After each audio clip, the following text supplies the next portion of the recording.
Narito na naman po ang ating kapusong si Sunshine Dizon. Sunshine! Thank you, Sir Mike. Isa pong inspiring true-to-life story po ang tampok sa SRO Cinema Serye simula ngayong gabi. Tungkol po ito kay Eva Castillo. Siya po ang madalas tumalo kay Regine Velasquez sa amateur singing contest ng mga bata pa sila. Ito po ang chikang hatid ni Laura Santiago. Bagong buhay at bagong pag-asa ang dumating kay Eva Castillo pagkaraang ipahanap siya ni Regine Velasquez para maging guest sa special na Roots to Riches. Si Eva ang dating katunggali at laging nakakatalo kay Regine sa mga amateur singing contest noong sila ay bata pa. Hindi itinatanggi ni Eva na iba yung hirap ang dinanas niya matapos mag-asawa siya sa edad na 17. 7 ang kanyang anak at dahil sa hirap, nahinto ang mga ito sa pag-aaral. Sumuko na po ako, ayoko na po. Kaya nga po nung bago po nila ako yung hanapin po, talaga pong hindi na po ako kumakanta. Ayoko na po talagang kumanta.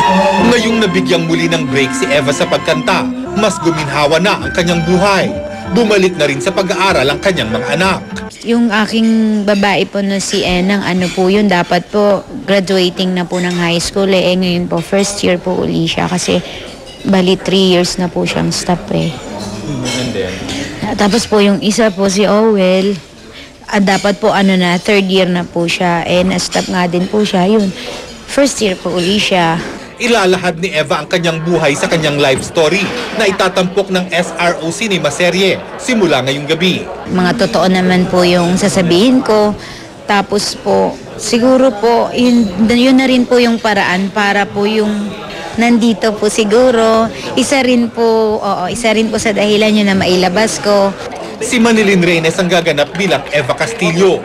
May mahalagang papel rin na gagampanan si Regine na hindi halos makapaniwala sa mga hirap na dinanas ni Eva. Akala ko nag-abroad siya, nag-Japan. So I thought all the while na okay yung life niya. I didn't think na ganito pala kahirap yung pinagdaanan niya. Laura Santiago, updated sa Showbiz Happening.